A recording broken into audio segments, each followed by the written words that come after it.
just curious about Cohen because you and Logan obviously have a lot of starting experience.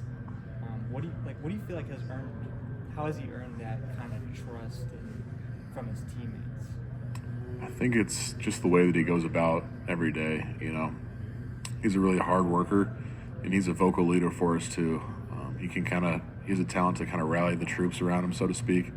Like, guys look to him for leadership, and I think that's why he was chosen for this event. And he'll have a great breakout year this year too. I'm sure he's a hell of a player. So, yeah. I guess, how would you describe the bond that you and Logan have? Because both of you guys, at least in my interaction, you guys keep bringing up each other's big reasons why you came back. I guess, how did that kind of bond grow, and when did you guys really start to kind of feel like that you guys were becoming best friends? Yeah, I think it's funny because we played each other in high school. He was at Lewis Central, I was at Xavier, and we kicked their butt. I don't want to bring it up, but yeah, ever since then, I kind of knew of him, and then I met him freshman year, obviously. And it was kind of like we waited till the last minute to pick roommates. And so in the group chat, we kind of found each other, and we're like, all right, we'll try living together. And from then on, we kind of just clicked. He's a guy to get along with, and we've had a lot of fun times together and stuff, and we were actually the best man at each other's weddings, so that's kind of where we're at now. But yeah, you guys got 3 weddings in 3 weeks? Like, didn't Aaron Graves just get married too? He did. Yeah, it was like a back-to-back-to-back type of deal, and yeah, it was a crazy 3-week period for sure. What was Logan Jones at defensive lineman like? What was he like? As a defensive lineman, yeah. He was good. He was a good player. I think that the move to center was obviously really good for him. Like, he's a heck of a center. He would have been a really good D lineman too, but he kind of got hurt at like an inopportune time for that position, I think, and then switched over, and he hasn't looked back since.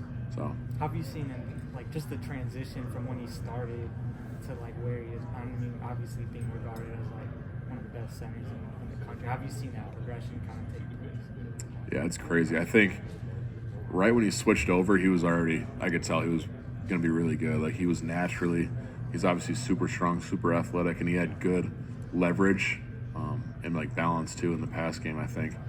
But he's taken like leaps and bounds from there, and now he's a super good player, I think. So it was fun to see him grow both in the game and just physically. Like, he started out probably, 275, and now he's like 300. So he's definitely packed on some muscle and strength. Is there a time in your career where you sort of doubted yourself and then you really had to kind of dig deep and bounce back? And if so, I guess what really kind of got you right back on the right path? Because I know you got injured as well early in your career. I guess, was it conversations with coaches, yourself, family? How did you fight back? That's a good question. I think, like you said, it was probably when I got injured. I tore my knee in my second year. And that's a tough thing to go through just because you're like, it's your first time going through, and you just don't know if you're going to ever be able to kind of get back to the level you were at, if not better. And it's a lot of mental battles to get through that. But I think being able to lean on my family so close to the university as well as my faith really helped me to get through that. I had a lot of good people in my community, and they just kind of pushed me through with that belief. Are there any guys you feel like, not inside, but like outside the program, like we're not talking about enough as like guys that you feel like are kind of been ascending? Inside the program, you said? I've been talking about Max Llewellyn all day. He's ascending for sure. I think Brian Allen's going to have a really good year too in the D-line room, as well as the 2 transfers that came here, Jonah Pace and Bryce Hawthorne, will be really good guys for us. I think Will Hubert and Luke Gaffney too have really been climbing and getting a lot better. Outside of the D-line room, you just named everyone in the D-line. I know, but like, we got a good room. We do. They've been taking steps forward, and I've been able to see that because I'm in that room. I see the most film on that. But I think guys like Cohen will be really good. Zach Lutmer has been playing really well.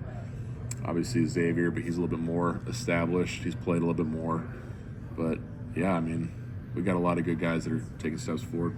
What's 1 or 2 things, whether it be, Jay or Kelvin or Kirk, what's maybe the most impactful thing that's really kind of stuck with you throughout, or what you've learned throughout the last few years?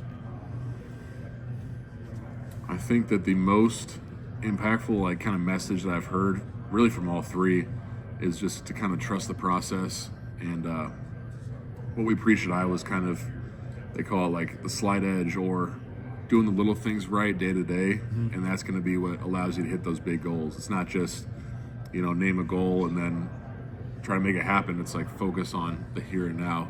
And they all preach that, especially Coach Bell. He talks about improvement every day and not caring about anything else, but trying to be better than you were yesterday. So that's kind of the message. You guys typically, you're not a big social media guy, right, if I No. recall, right?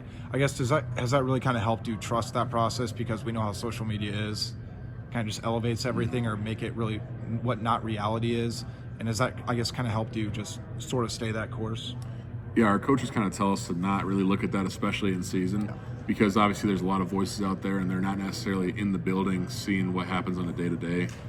But yeah, sometimes I think in social media you can kind of see everybody's highlights and nobody's lowlights or what they go through to get to that level. You just see the end product.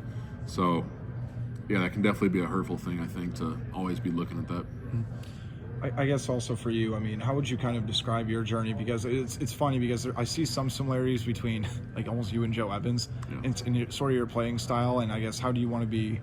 You want to go through the year, obviously, but I guess how do you want to be remembered as far as a teammate and as far as the impact that you made, whether it be on the field or in the community too? I think, yeah, Joe was a big mentor of mine, just the way that he approached the game, and he was a great leader. I'd like to be remembered just as a guy that hustled and played hard. Like, that's really all you can control. I can't control necessarily how things fall, how the chips fall, but you can always control how hard you go. So if I can just be seen as a guy that never took the foot off the gas, I'll be happy with that.